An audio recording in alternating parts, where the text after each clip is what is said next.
A group of young state lawmakers in Madison is reaching across the aisle and working for the future. The Wisconsin Future Caucus is a bipartisan group of millennials with about 20 members. The caucus formed with encouragement from the Millennial Action Project, a national nonpartisan organization working to spur millennial lawmakers to move past partisan gridlock.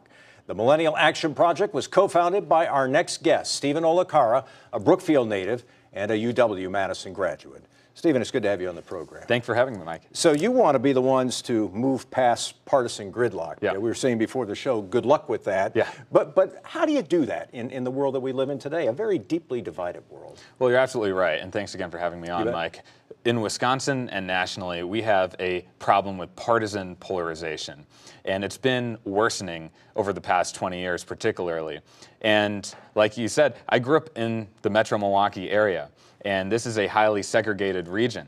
And so this has been kind of in my DNA since growing up here. And we realized that unless we can build constructive bipartisan relationships, we won't really move forward together as a state and as a nation. And that's why we founded the Millennial Action Project. This is a national bipartisan organization launching bipartisan caucuses in Congress and state legislatures. And you referenced the Wisconsin Future Caucus, which is our 19th state. And part of the theory of change here is that you can often approach issues with more of a generational lens as opposed to a partisan lens. And that can apply to issues like entrepreneurship and the sharing economy, higher education and student debt. And those are just some of the issues that we've been able to make progress on in more of a generational fashion. I mentioned the great divide that exists between Democrats and Republicans. You think age is the common denominator that can help bridge that gap? It's one of the things, and one of the reasons we focus on this younger demographic is because this is the next generation of leadership. And if you look historically, some of the major political transformations of our time, from the civil rights movement to the founding of our country, were really led by young upstarts. So our belief is that we can have the most impact over time with young legislators.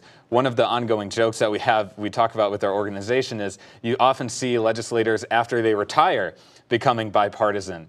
That's too late. We need to be flexing these bipartisan muscles early on because that will turn into muscle memory throughout their legislative careers. So give me a sense of the successes you've seen. You've been doing this on a national level, but now on a state level, 19 different states.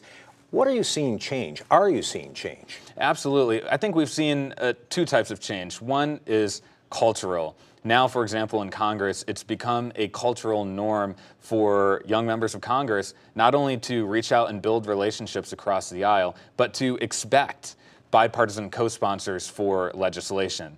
And the other thing has been finding areas where the left and right can come together. One example of that is around entrepreneurship. And we can create funds for entrepreneurs, for example, through state-based funds as well as through crowdfunding equity that can help a lot of these young startups get off the ground. And those are the types of ideas that have actually not only succeeded in Congress, but through our state-based network across the country. One of the things I've heard you talk about is the fact that millennials like to volunteer, that this is really a generation like no other in terms of the way they volunteer, that they have this notion of service, they want to do good. And yet they hold politics in very low esteem. How do you change that? Yeah, that's one of the big disconnects today because you have millennials who, as you referenced, have the highest service participation rates in our country. That's mostly expressed through community service, social entrepreneurship. And at the same time, we have the least trust and confidence in government. A majority of millennials today, for example, don't believe that politics can solve the problems that we face. And less than a third of us even see public service as an appealing career track. So that is the gap that we have to close. And I'm a big believer that millennials are actually not apathetic, which is commonly talked about.